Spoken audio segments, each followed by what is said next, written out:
Internet, hello, good morning, good afternoon, good evening. Hello from the world headquarters, the Vox World Headquarters, Brea, California.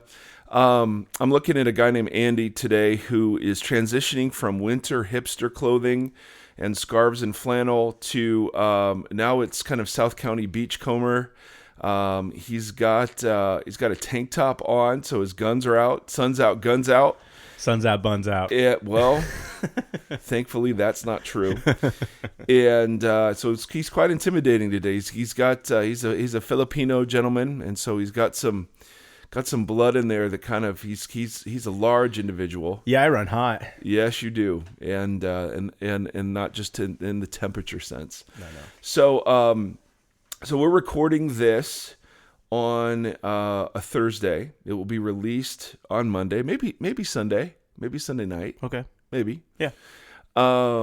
It's kind of been a really horrific week. So whenever you end up listening to this, in let's say it's 2018 and or whatever, this is being recorded the Thursday after a really kind of brutal week. And that's going to shape kind of the direction we're going to take for the podcast today.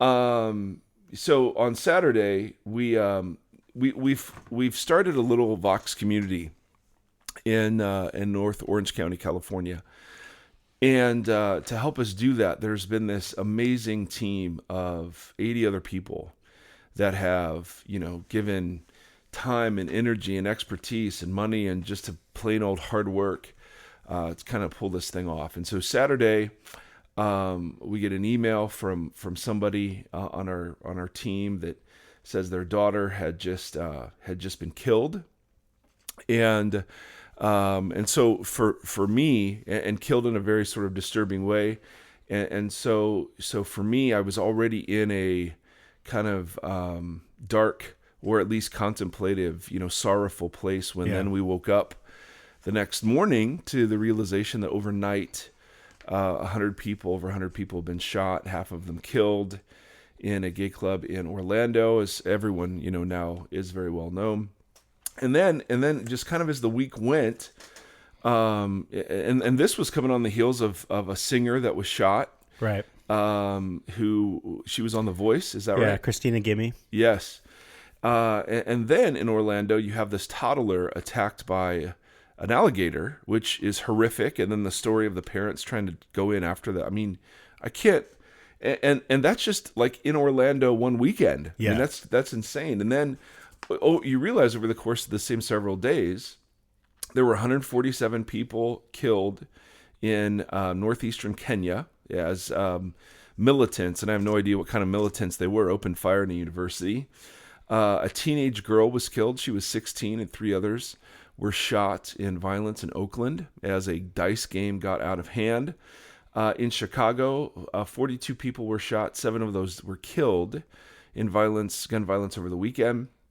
And then literally, as I was preparing this morning, a 41-year-old British lawmaker was shot and is in critical condition. And so you kind of just go, wow, it doesn't seem like it's getting better. And I'm sure that's some of the ubiquity of social media kind of amplifies, right, our awareness of all of the tragedy and the suffering. And I'm sure many of these things have been going on forever. We just never knew. But there was a sense, at least in the Vox World headquarters, that this was kind of a bummer of a week. And so what we wanted to do, and then it's not just the events themselves that are the bummer, but it's all of then the responses to those events, and then the responses to the responses, and then the responses to the responses to the responses. Yeah. That just, it's this like vortex. And so, as I've been, barely trying to pay attention, here's what I've learned, particularly about the Orlando shootings. Yeah. First of all, Muslims are to blame, and we should build a wall. So I learned that on social media this week. Secondly, it's radical Muslims are to blame, but unless you call them that, you don't take them seriously. I learned that the NRA, the Second Amendment, and that anyone who's gun-loving is to blame. I've also learned that if you don't respond appropriately to every tragedy, then you really don't care. Yeah. I've learned that the Christian community, in their hateful rhetoric, was responsible for the tragedy because we've created a community in an atmosphere where these sorts of things take place. I've learned that there is this kind of weird, and maybe it's a judgment on my part, this weird kind of, we try to out grieve each other and outcry each other, Yeah. And then I've learned the real heroes of the whole thing are Chick-fil-A, because they opened and they gave sandwiches. So that's what I've learned. That's what I've learned on social media this week, and I want to thank social media for the great clarity it has brought to the conversation. That even though this was somebody who self-professed allegiance to ISIS or ISIL, whatever you want to call them, clearly targeting gay people, clearly was taking part of this month-long kind of very extreme view of violence and the call to violence during Ramadan. Right. The conversation never just goes and stays there. It's just always it always navigates into the bigger cultural waters. And there's deeper layers on that, because then there was people who witnessed him attending that place for like 3 years or 3 years or 3 months. So I'm was he repressed, and was it the teaching? And if had he been embraced, would he have done this? And I mean, and we don't know, because everything gets hijacked. Yeah. And spun towards pro-gun, anti-gun. If we would have had guns there, it would have been horrible. Are you kidding me? We need tighter gun laws. Trump will protect us, because that's what he does. Trump is just the worst person in the history of the world, and same with Hillary, right? I mean, it's just a rabbit hole that goes to insane lengths of crazy. And so it wasn't just that all of this was brought to kind of our attention, but it was then the sucking vortex of opinion and polarization and division. And whoa, I just got an email, Andy. So there you go. I should probably turn that notification off. There we go. Making professional decisions. Oh yes, I'm amazing. So what we wanted to talk about was the need for public lament by Jesus followers in situations, particularly that are as public and visceral as what happened in Orlando. And what I mean, like we can't lament everything. Like every time there's a shooting, unfortunately, there's so many that if you're lamenting everything, then that's all you're doing ever. But when you have these times of very national, whether it's San Bernardino, whether it's Sandy Hook Elementary, whether it's Charleston and the individual that walked into the church, or now, I mean, there are these sort of national moments when we're kind of terrorized into, oh my goodness, this is a big deal. And it's at those moments, I think, that Jesus followers have the opportunity to publicly lament things. And so I've got, these are just kind of random thoughts. Andy, want to throw them by you, see what you think? So the first set of thoughts just has to do with grief itself.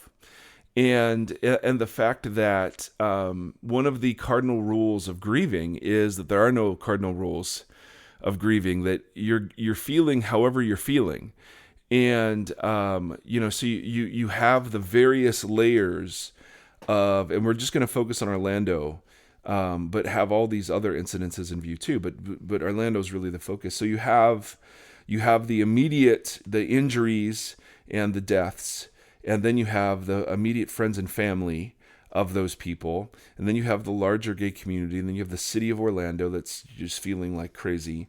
And then you have the LGBTQ community wherever it's found. Now Okay. wondering kind of, are there safe places, for us? And then the larger conversation of, well, this Islamic terrorist thing doesn't seem to be going away. And so the domestic incidences, how many more of these can we anticipate, and what's it mean? And so they're underlying all of this has to be a conversation about what it means to grieve and what it means to grieve honestly, and the recognition that in the biblical tradition there is a deep vein of something called lament. And lament isn't only expressing grief, but it's naming what is wrong. It is naming injustice. It is naming kind of as our culture will very quickly move on from this, and there's something new to be outraged about, something new to be terrified by. Their lament is the way that we pierce kind of the culture of denial, the pretending or the clichéing we do in grief. And in the scriptures, you have an entire book called Lamentations. You have prophetic laments like Habakkuk, which is obviously a very famous book everyone knows. You have a whole bunch of the Psalms that are categorized as the Psalms of lament. You have much permission given to direct it at God in the covenantal framework we talk so much about, to call God's attention to these incidences and ask, where is he and what's he doing and why isn't he doing more? And I find that the Bible is very often more honest than its readers in that regard. You know, we're very quick to slap a slogan on it or to try to remove the mystery of it. And so when it comes to grieving, some of the most powerful words are, I don't know. I don't know why this happened. I don't know. I don't know. I don't know. Could God have stopped it? Yep. I don't know why he didn't.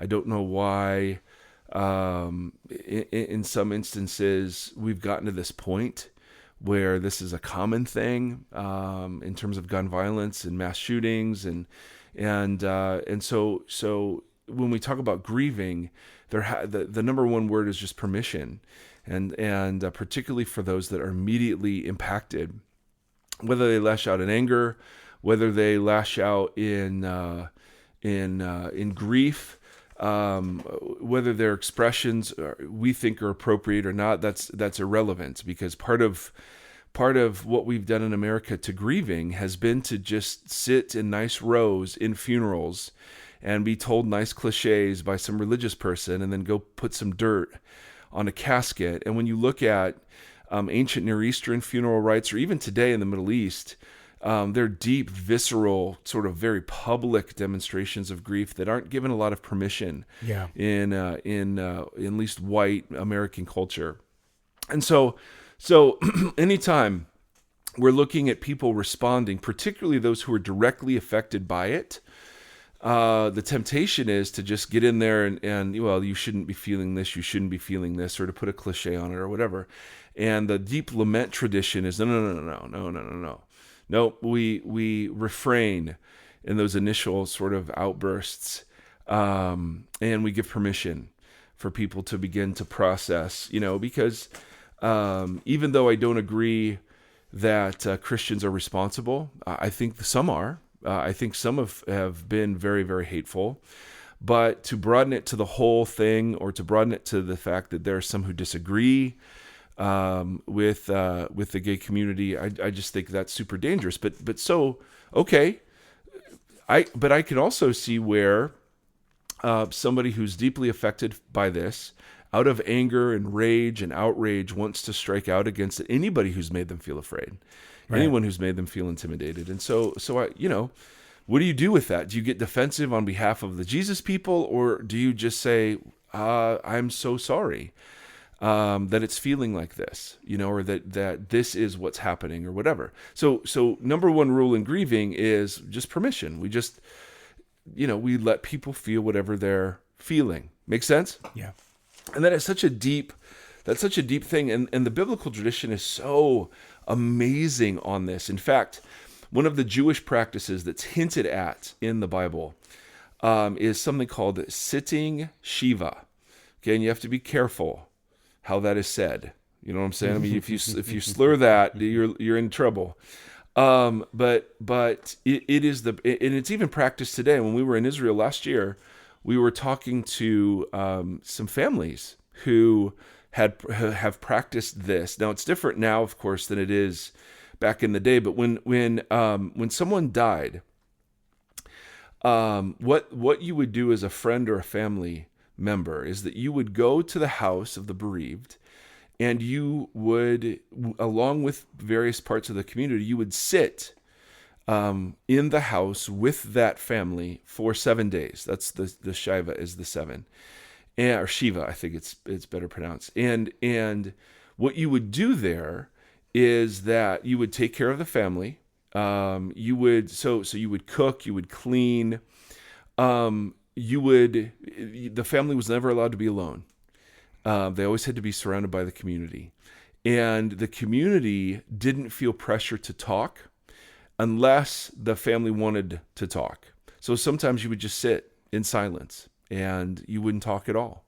Sometimes you would tell stories or you would laugh or whatever, but it went on for 7 days. And then, depending on the relationship you have with the family member, is it a son or daughter, a parent, a mother, a brother, sister, just a friend, a coworker, you would engage in public and outward displays of grieving.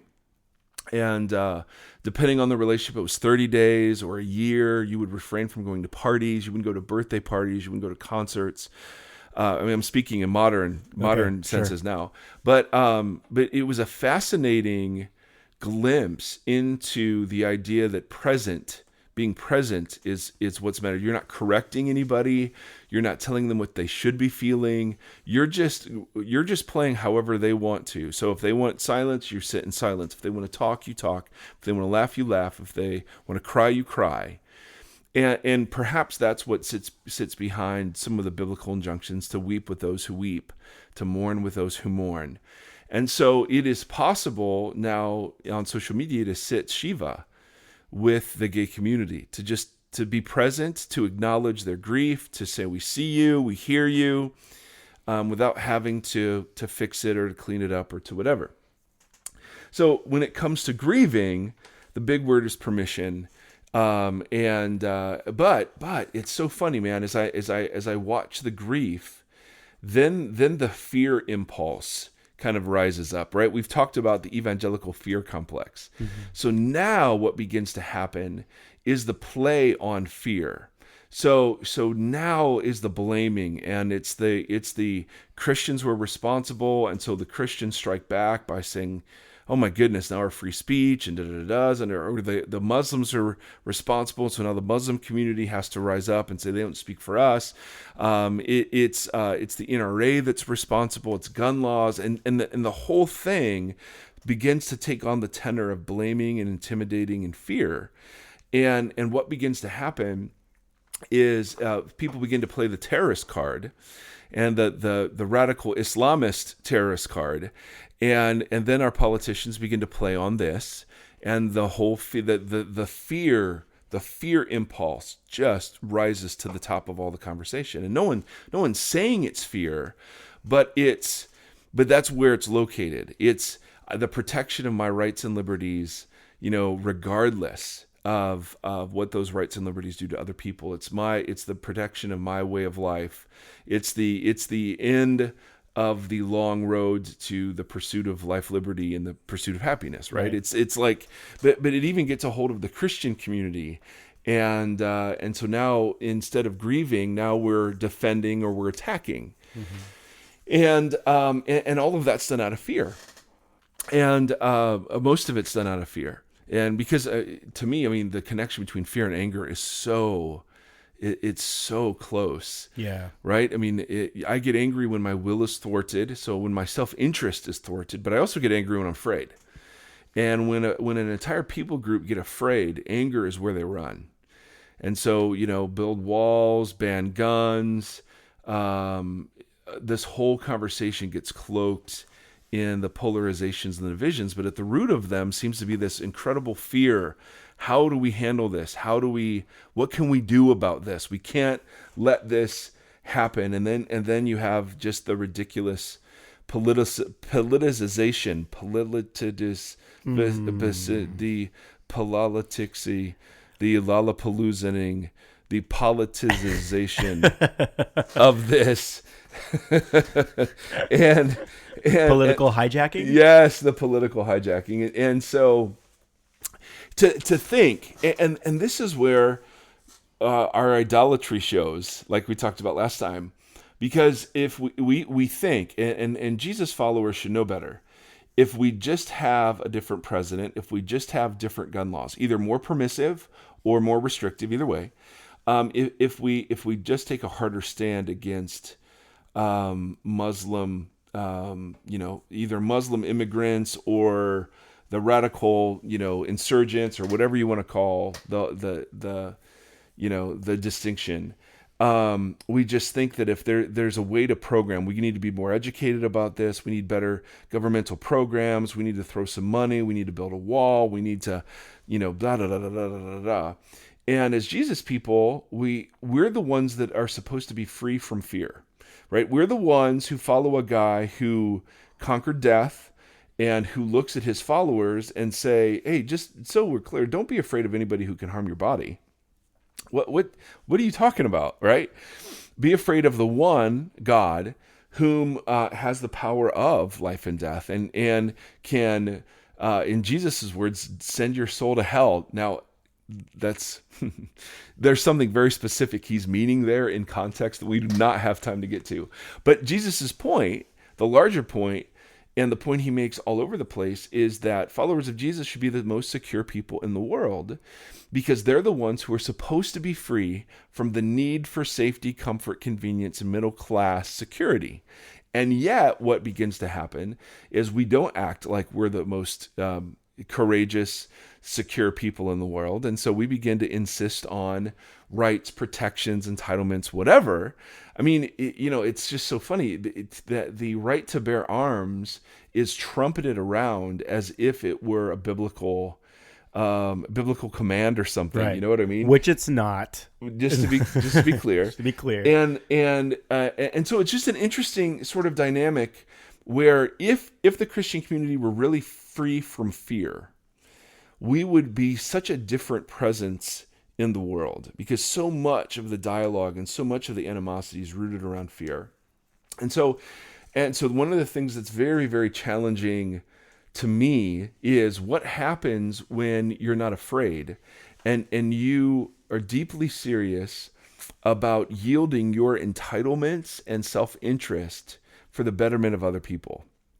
And as they define betterment, not as you define betterment.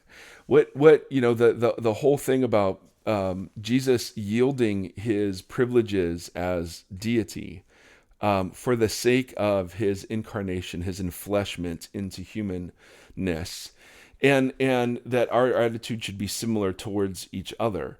There's this sense in which our voice is so shrill or so angry or so defensive because we still believe there's something here that can fix it. That we still believe if just X, Y, or Z happened, we'd be more secure. And as Jesus people, we just say, nope, security is an illusion. We're one phone call, one cancer cell, one, somebody else doesn't stop at a red light. One moment away from that sense of security being unbelievably shattered. One moment away. And there's no legislation that's going to fix that. Right? And yet, the Jesus people that I am a part of and I am internally, we're just as afraid as everybody else. And so it really doesn't make sense if you're going to follow a resurrected Messiah of whom it is said death could not keep its hold on him, and that you believe that there's a resurrection coming and that there's a life after this one and that this one's temporary and it's achieving for us an eternal glory that will outweigh it all. If you take any of that seriously, we would be a far different presence in the world and in these conversations, correct? Yeah. Well, sure.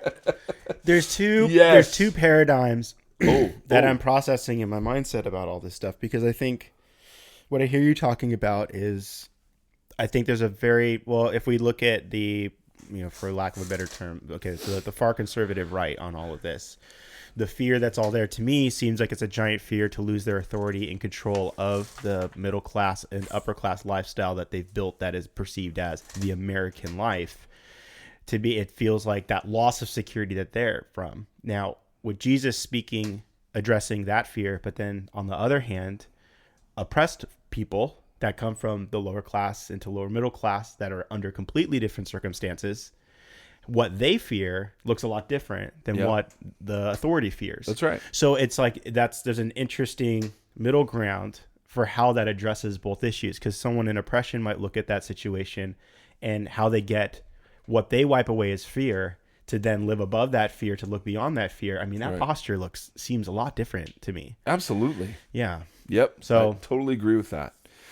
And maybe the LGBTQ community is probably is seeing it from that camp, obviously, versus this authoritative camp. So it's fascinating. Yeah. See, what I heard somebody years ago, and it made so much sense to me. And again, man, I'm always chief of sinners in this stuff. But this person was saying, listen, the reason Christians aren't trusted with power is because the people that aren't Christians don't believe that they would be safe with Christians in power. And I thought, ooh, that safe word is an interesting word, because in church history, when the church has had political power, it's done horrific sorts of things. And so I think you're absolutely right. There is the definition of safety and comfort and security is so vastly different depending on where you're coming from. Yeah. But I see, as Jesus people, regardless, the invitation is to step out of that fear as a defining thing and step into, we're following a supposed Messiah who is alive and well, who promises that good wins, who says that these sorts of trials and tribulations are momentary, and that we should not be afraid. We should be like the birds and the flowers of the field, who simply have no thought of what's going to happen tomorrow. Mm-hmm. And you're just going, man, how free would we be if we actually believed that thing? So again, the fear complex rears its ugly head after the grief, then quickly becomes the fear thing. Now, once we give permission, and once we begin to deal with the fact that we're supposed to be the most secure people in the world, then we can properly begin to publicly lament. And I just want to talk real quickly about why that's necessary from a Christian point of view.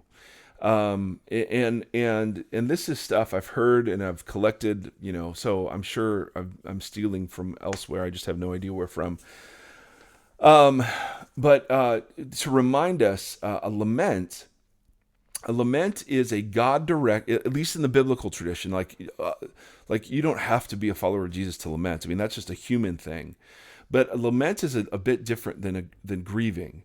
Lament includes grieving, but it's a bit bigger. It's kind of Godward grieving. It's out loud grieving. It's public grieving. It's people need to know that my world has changed sort of grieving. It's the grieving that's prophetic in the sense that it's not polite and it's not polished, and it names what's wrong and what is out of line and out of joint in God's world. It's from the Christian tradition. It's coming from within the covenantal framework of saying, God, I believe you're there. My trust is in you. I believe that you're good. And I'm wondering, what happened? Where are you? Why aren't you doing anything about this? I don't understand. And so there is this deep kind of exposing of anything that gets in the way of flourishing. And so very often in the Christian tradition, lament is uncomfortable because it's not polite. It's not focused on the cliches. It's very hyperbolic. It's very dramatic. It's very poetic. It's not the language of engineers and scientists. It's the language of tortured poets and songwriters. So I want to just suggest when something like Orlando happens, there is an absolute necessity for Jesus followers to sit Shiva with the affected community. And the reason there are a bunch of reasons why I think this is necessary, not just optional, but necessary. One, none of us, we are a culture that doesn't know how to grieve well. We remove death. We glorify it in terms of our entertainment, but its reality is pushed far away from us.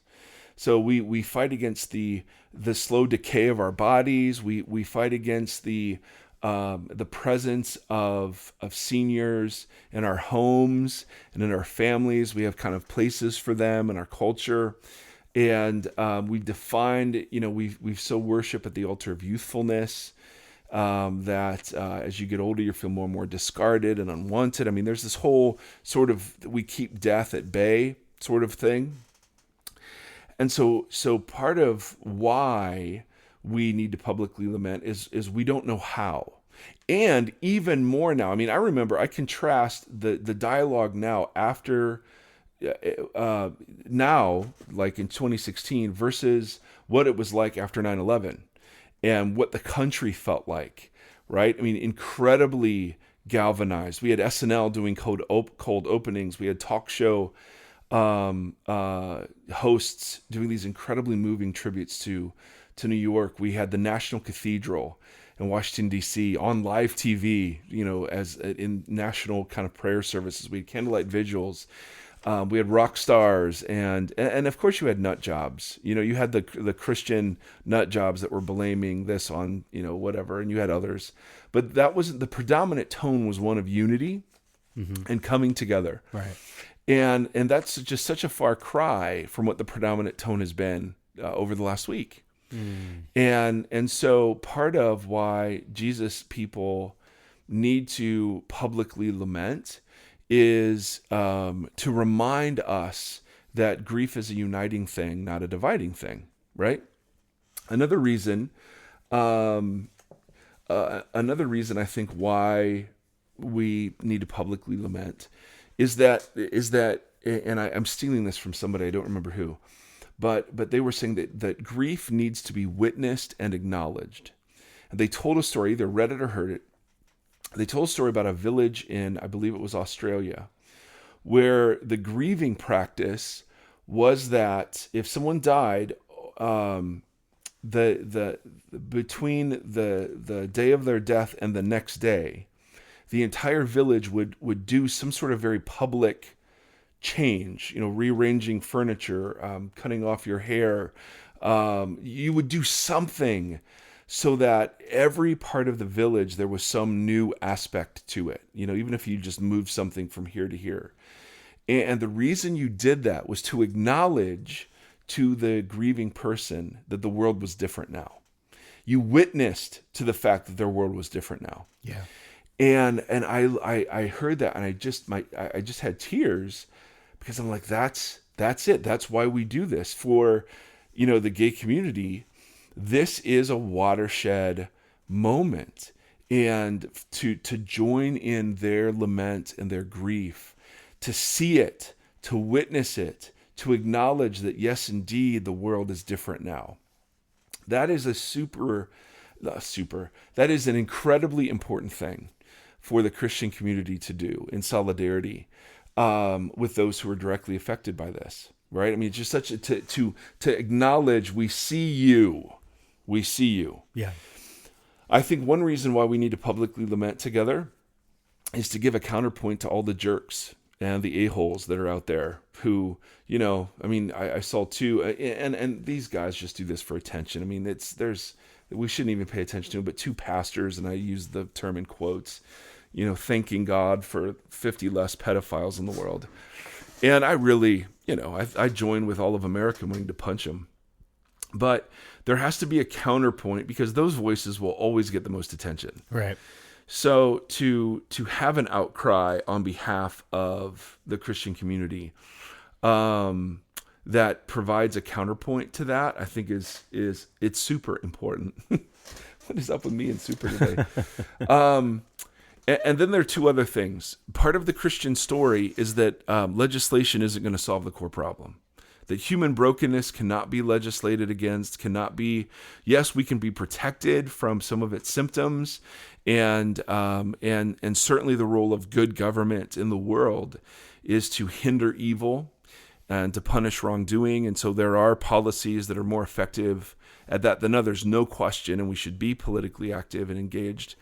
But there's another sense in which the best policies aren't going to contain the brokenness of the human heart and the war-tornness of our creation. And part of what the public lament names is the fact that, yeah, we can have more restrictive gun laws, and this will still happen. And we can have more permissive gun laws, and this will still happen. We have Donald Trump as a president, and this will still happen. And Hillary Clinton as a president, and this will still happen. And I'm not saying I'm not fatalistic in the sense of, hey, there aren't things we can do. Absolutely, there are things we can do and should do. Yeah. I'm all for saner gun control laws. I'm all for that. I'm not saying this is a fatalistic thing, but I am saying that the diagnosis of Jesus about where evil comes from is the human heart. And that there is a sense that people of Jesus need to lament in a way that reminds us of what the solution is, and who the real enemy is. Because the real enemy, according to the biblical story, isn't other human beings. It's not Muslims. It's not Democrats. It's not NRA. It's not the gay community. It's not the Christian community. It's not the nut jobs, thanking God for this. None of those people are the enemy. Paul says it so clearly. And again, if you don't buy the biblical story, this sounds like nonsense. I get it. But if you're operating from within the biblical story, Paul is so clear. Our battle, he says, is not against flesh and blood, but against powers and principalities. That part of the biblical story and following the teachings of Jesus is that he saw this as a war-torn creation where other wills are done besides God's will. And that there are rebellious people and rebellious beings in the world that cause great harm. And I know it sounds crazy. We can talk about why someone would seemingly believe that another time. But for those of us that are for Jesus people, Paul's simply saying if it has flesh and blood, we fight for it. We don't fight against it. And again, I get that there are times for self-defense, and I get that there are gun laws, and I mean, fine. I get all of that. My point is simply what Christian lament does is tell the Christian story. Because one of the reasons why I follow this Jesus is that the Christian story makes the most sense of the world as I have experienced it.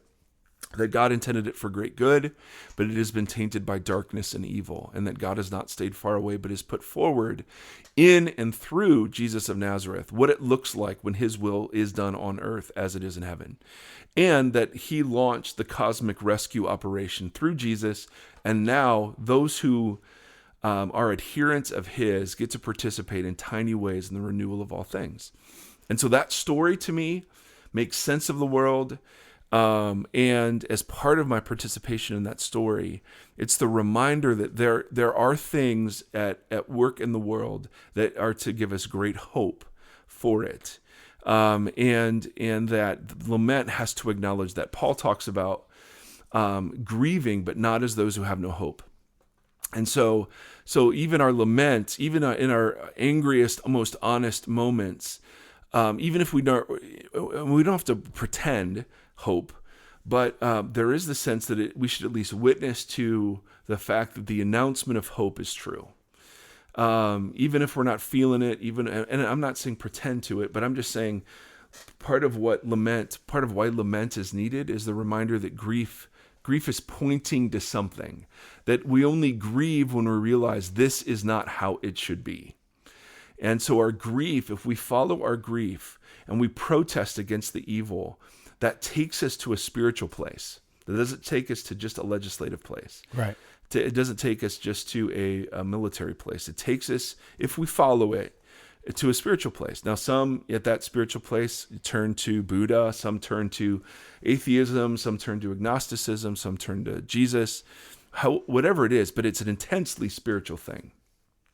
And so Christian lament points that out, that we're all protesting against something we all know is wrong, right? This isn't my subjective morality. We all know it's wrong to walk into a nightclub, shoot 100 people because they were part of a gay.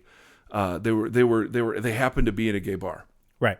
We all know. So the Christian lament just says, hey, that's an important thing that we're doing right there. That leads somewhere if you take it. And I'm not saying, hey guys, just follow Jesus and all the evil goes away. Yeah. Not even remotely. Part of following, Jesus himself said, listen, think of the world as a field where there are really good crops growing and weeds growing, both. And at some point, there is a refining that will come where the evil will be purged out of the world, and there'll be no more rape and no more racism and no more division and no more violence. But until then, you have good and evil coexisting together. And so we're not surprised by it. And we're not naive to think, well, if people just read their Bible more, if we put prayer back in schools, or put more laws up. Right. Yeah. Exactly. But there is this undeniably spiritual component of this whole conversation that has to be acknowledged. And part of why we lament is to acknowledge that. And then the last reason, and I'm sure there are others, and I don't even know if these are very good, but they were ringing true in me, is that we have language for this. We don't have to make stuff up. We don't have to do thoughts and prayers, go out to, and that's fine. But the Bible is full of deep, rich, significant language for crying out in these moments.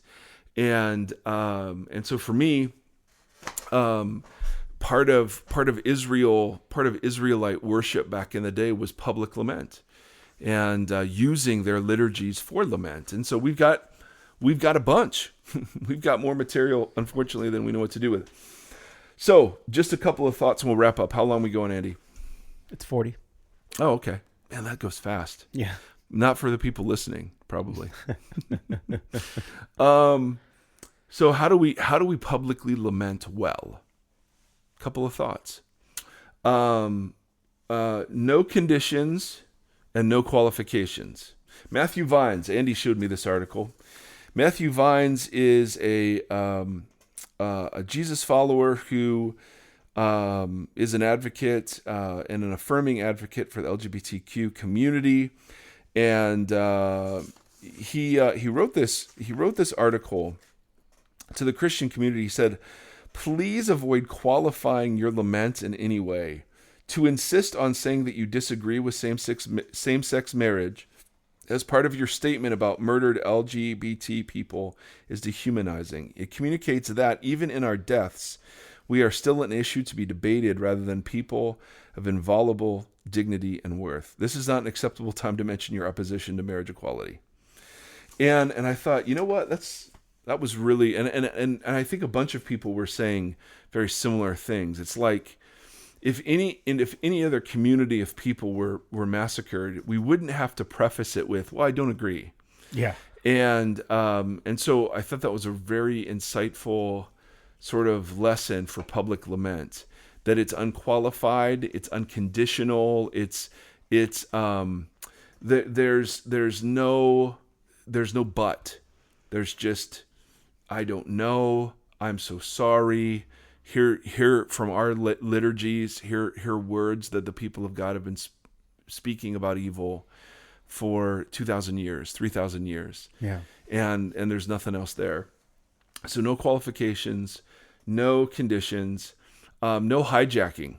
Now, I was guilty of this, so I have to speak on hijacking, because hijacking is you take an event like this to make another point that hasn't to do with the lamenting or the acknowledgement of the grief. And maybe, after dust has settled, there's a time for the dialogue we all want to have. But what I did, so Sunday, I was bummed and fearful about what does this do between the Christian community and the LGBTQ community, because I'm reading some of the comments from LGBTQ people, and they're just spewing incredible stuff towards the Christian community. And part of me is going, man, come on, guys, this guy clearly, I mean, and I agree that we have caused much harm in the gay community. There's no question about that. And the rule number one is permission, right? But I'm just wrestling with what's this mean, and where does this go, and how do we protect, how to create safe spaces for that community.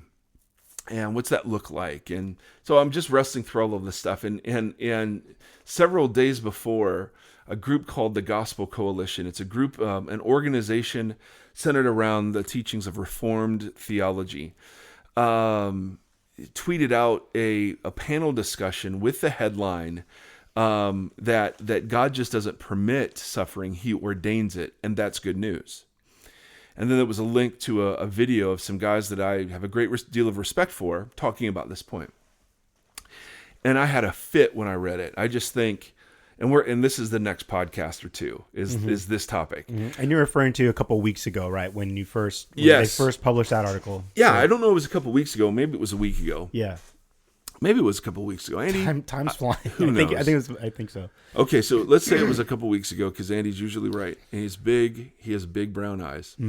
And so I saw this and I reacted. At the moment it was tweeted, I reacted strongly to it and just said, this is a load of baloney, and thought, okay, this is going to be a great series of podcasts. But what I did on Sunday, the Sunday that the Orlando shootings happened, is I tweeted them and said, is this still true today? Because I went on their website and they were full of, let's pray and let's grieve and let's whatever.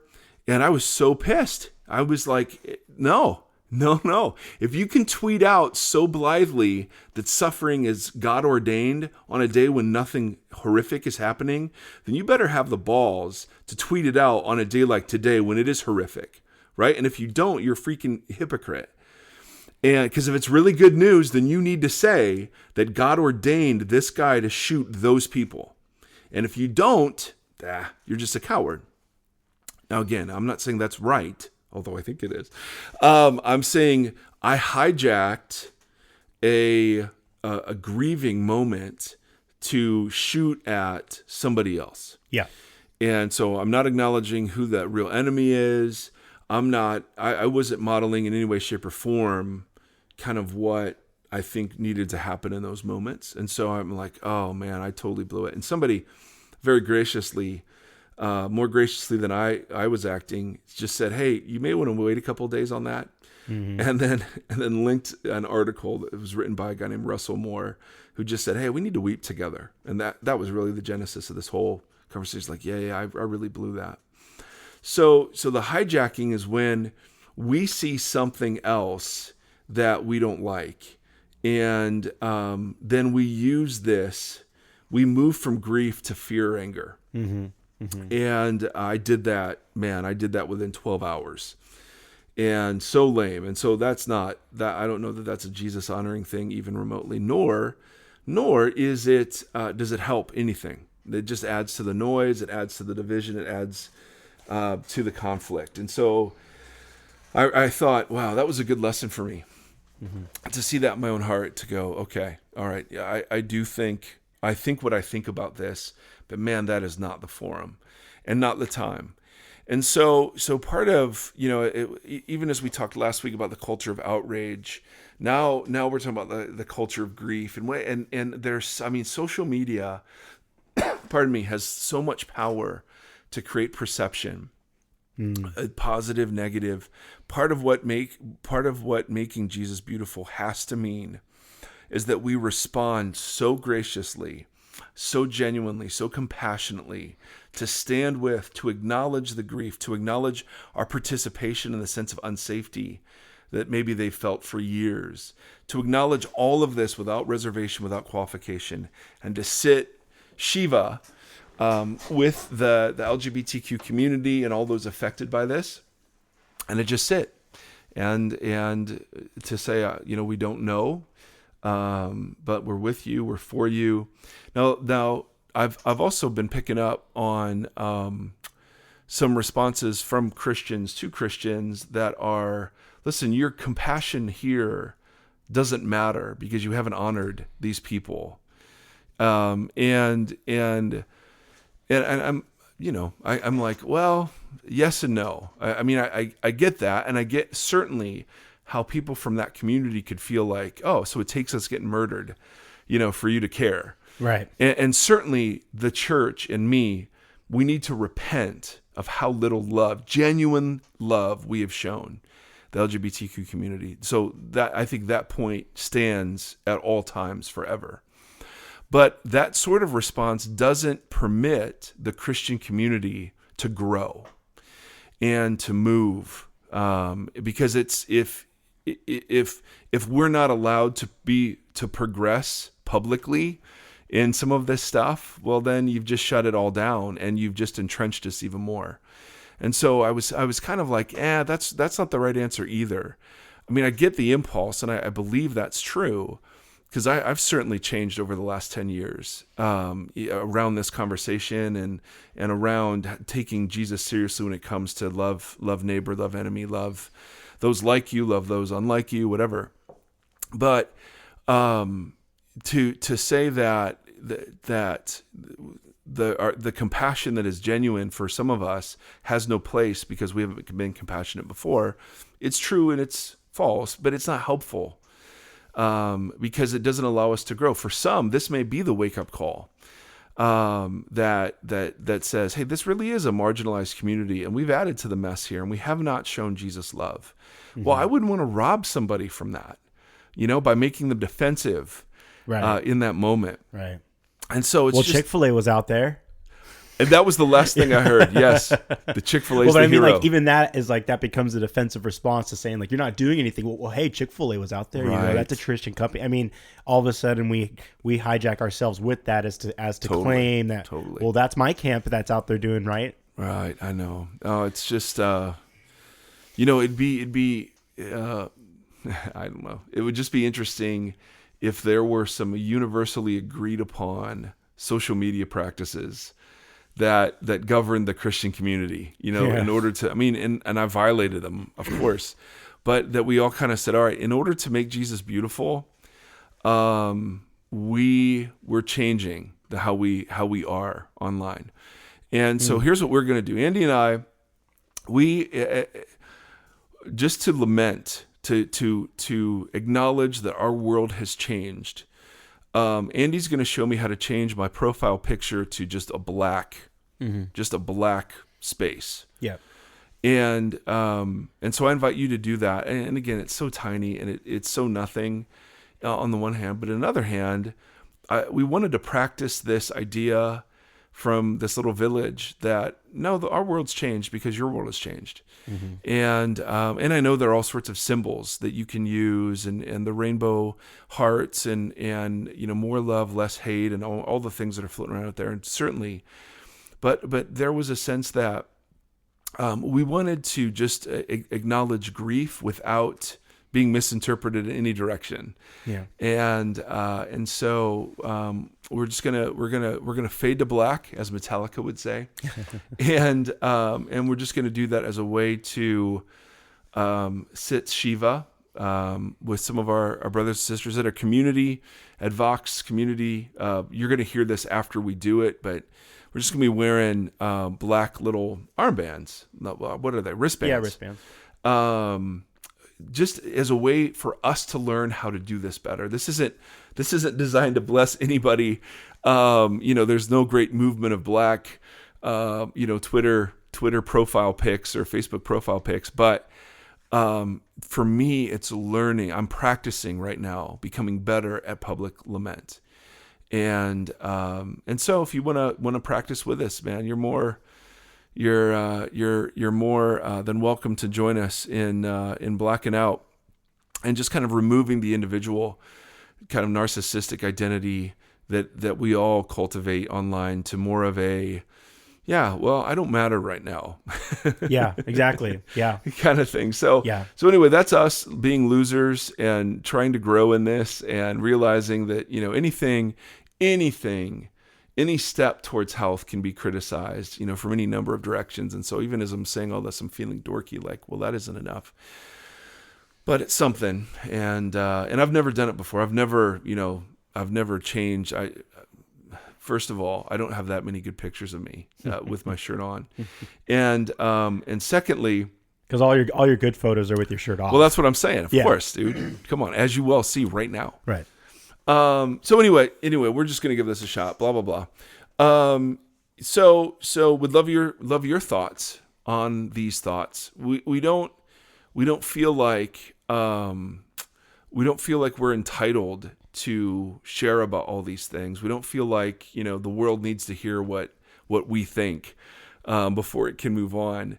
So often what we're doing is we're just reacting kind of along with everybody else and trying to do it in a Jesus sort of centered way as we're being called out ourselves. And so to that end, we hope it's helpful.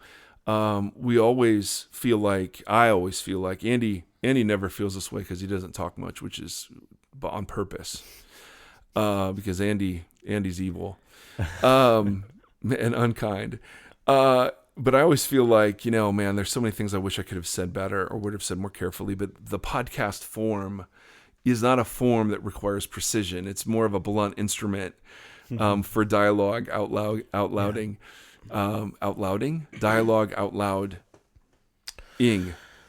It's an outward process of an honest heart. That's my first romance novel right there. I've just got the title. An outward romance of an honest heart. The Mike and Andy story. He has big brown eyes, and he tried to take over my podcast. Yeah. And it's so funny when people meet Andy. Now, they offer condolence, they offer sorrow, they offer messages of support. Yep. I say, heck with you guys. I'm raising up sympathizers. I know, and that's how it starts. That's how the coup starts. That's how it starts. Dang it! What did I say? The catalyst to fulfillment of vision. And you also said it's something of heart. Yes, an I expression did. of an honest heart. I just did. So all that is to say, we hope our prayer is always that something will be helpful in your journey. And we're so grateful to be in conversation with folks that are part of the LGBTQ community, part of the atheist community, part of the agnostic community, part of the Christian community, part of the conservative Christian community, part of the progressive Christian community, Democrat, Republican, Independent. I mean, it's just a thrill for us to do this. So thank you. And as always, Subversive Kingdom, Twitter, Facebook are places that you can find us misbehaving. Or at least me when I'm tweeting. But that's all I got. I think that's all I had. One other thought, but it escaped. First sign of old age right there. So let's do our blessing, Andy. All right. Someday I'm going to sing this, but not today. Okay. Brothers and sisters, wherever you are, whatever you're doing, we are so grateful to be a part of your life. And our prayer for you is simply this: may the Lord bless you, and may the Lord keep you. May the Lord shine his face upon you, and may he be gracious to you. May the Lord lift up his countenance to you, and in these days, more than any other days, may he give us peace. So till next time, my brothers and my sisters, we're grateful. Thanks. Thanks for listening to Vox, the Mike Erre podcast. Be sure to like Mike on Facebook at facebook.com/official Mike Erre. Follow Mike on Twitter and Periscope at Mike Erre for live interaction and ongoing Q&A.